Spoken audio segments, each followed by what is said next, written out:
السلام علیکم ورحمۃ اللہ وبرکاتہ۔ محترم ناظرین اکرام، اسلامی تعلیمات چینل پر آپ سب کا استقبال ہے۔ اگر اب تک آپ نے میرے اس چینل کو سبسکرائب نہیں کیا ہے تو سبسکرائب کر لیں اور لائک اور شیئر کرنا نہ بھولیں تاکہ دینی معلومات کو دوسروں تک پہنچانے میں آپ ہمارے مددگار ثابت ہوں۔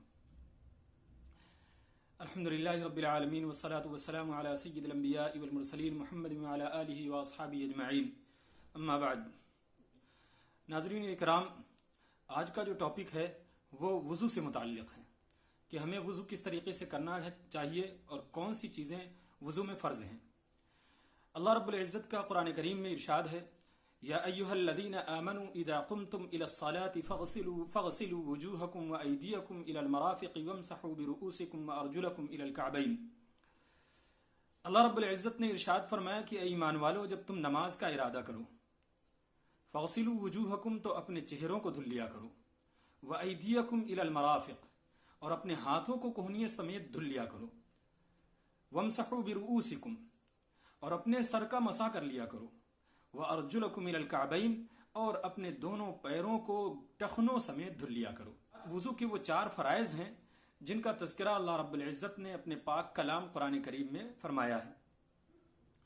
اللہ کے نبی صلی اللہ علیہ وسلم کا ارشاد ہے کہ مفتاح الجنت الصلاۃ ومفتاح الصلاۃ الطہور، کہ جنت کی کنجی نماز ہے اور نماز کی کنجی وہ پاکی ہے، یعنی وضو کرنا۔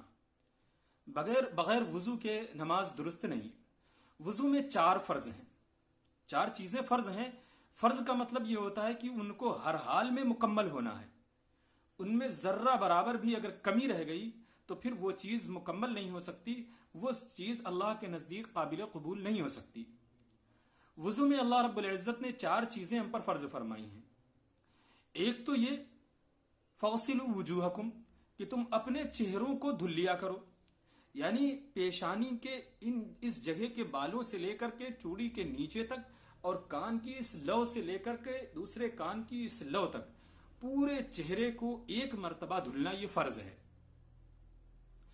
کوئی بھی حصہ اس کے درمیان میں سوکھا نہ رہ جائے۔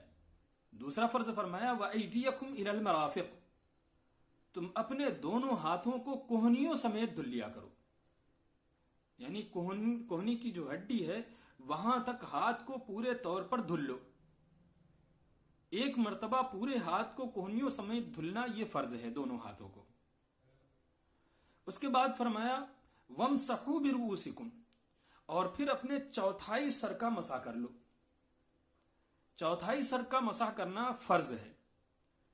پھر اس کے بعد فرمایا وَأَرْجُلَكُمْ إِلَى الْكَعْبَيْنِ، اور اپنے دونوں پیروں کو ٹخنوں سمیت دھل لیا کرو۔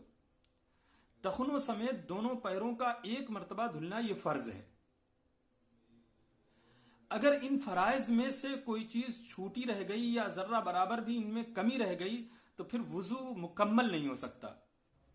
ان 4 چیزوں میں سے 4 جگہوں میں سے اگر ذرہ برابر بھی کوئی چیز سوکھی رہ گئی تو آپ کا وضو مکمل نہیں ہوا۔ آپ نماز اگر پڑھتے ہیں اس کے بعد تو آپ کی نماز نہیں ہے۔ تو یہ 4 چیزیں وضو کے فرائض میں سے ہیں۔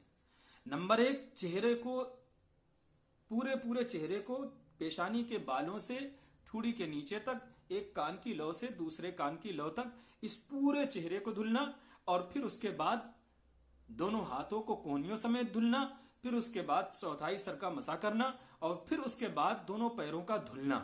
ایک مرتبہ ان کا دھلنا یہ فرض ہے۔ اگر اس فرض میں کوئی چیز چھوٹ جاتی ہے تو پھر آپ کا وضو مکمل نہیں ہوا، آپ کا وضو نہیں ہوا۔ جب وضو نہیں ہوا تو آپ کی نماز بھی نہیں ہو سکتی۔ اب مزید چیزیں جو ہیں کہ کس طریقے سے مکمل وضو ہو، جو اللہ کے نبی صلی اللہ علیہ وسلم کی سنت ہو، اللہ کے نبی صلی اللہ علیہ وسلم نے کس طریقے سے وضو فرمایا ہے، اس کا تذکرہ انشاءاللہ آئندہ ہوگا۔ اللہ تعالی ہم سب کو صحیح طور پر دین پر عمل کرنے کی توفیق عطا فرمائے۔ وآخر دعوانا ان الحمد للہ رب العالمین۔ السلام علیکم ورحمۃ اللہ وبرکاتہ۔